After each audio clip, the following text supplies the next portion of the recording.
দেখো এখানে বলেছে এক ব্যক্তি পি স্থান থেকে সকাল 7টায় যাত্রা শুরু করে কিউ স্থানে দুপুর 12টায় পৌঁছালো। তাহলে পি স্থান থেকে কিউ স্থান, তাহলে এই যাত্রা শুরু করেছে কখন? সকাল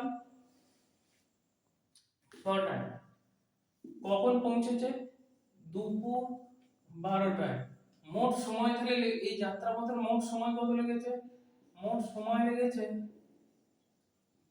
12 - 6 = 6 ঘন্টা। বলছে অন্যদিকে আরেকজন ব্যক্তি তিনি কিউ স্থান থেকে যাত্রা শুরু করে পি স্থানে পৌঁছেছে।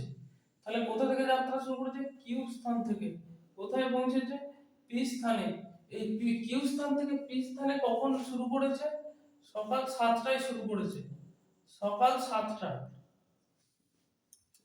পৌঁছেছে কটায়? দুপুর 1টা। তাহলে দেখো এর ক্ষেত্রে মোট সময় লেগেছে কত? মোট সময় লেগেছে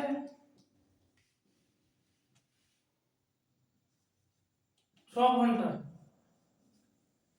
দেখো বলেছে দুজনের মধ্যে তাদের গতিবেগ এক, যেহেতু এক তাই সময় এক লেগেছে। গতিবেগ যেহেতু এক তাই সময়টা তাদের দুজনের ক্ষেত্রে এক লেগেছে।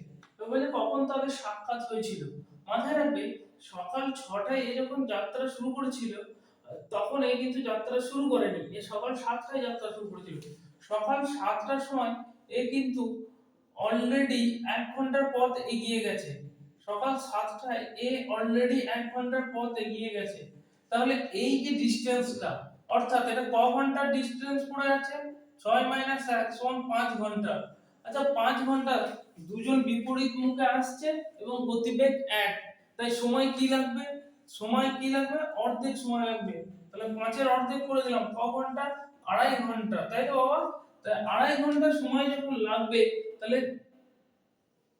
যে সকাল 7টায় শুরু করেছিল, যে সকাল 7টায় শুরু করেছিল তারপর 2.5 ঘন্টা, তাহলে সকাল 7টা যোগ 2.5 ঘন্টা মানে হচ্ছে সমান সমান সকাল 9:30টায়। সকাল 9:30টায় তাদের মধ্যে সাক্ষাৎ হবে। তাদের মধ্যে তাহলে কখন সাক্ষাৎ হবে? তাদের মধ্যে সাক্ষাৎ হবে সকাল 9:30টার সময়। এরপর তোমরা অনেকেই বলবে যে আপনি তো এখান থেকে ধরলেন, সকাল 7টা থেকে ধরলেন, সকাল 6টা থেকে কেন ধরলেন না?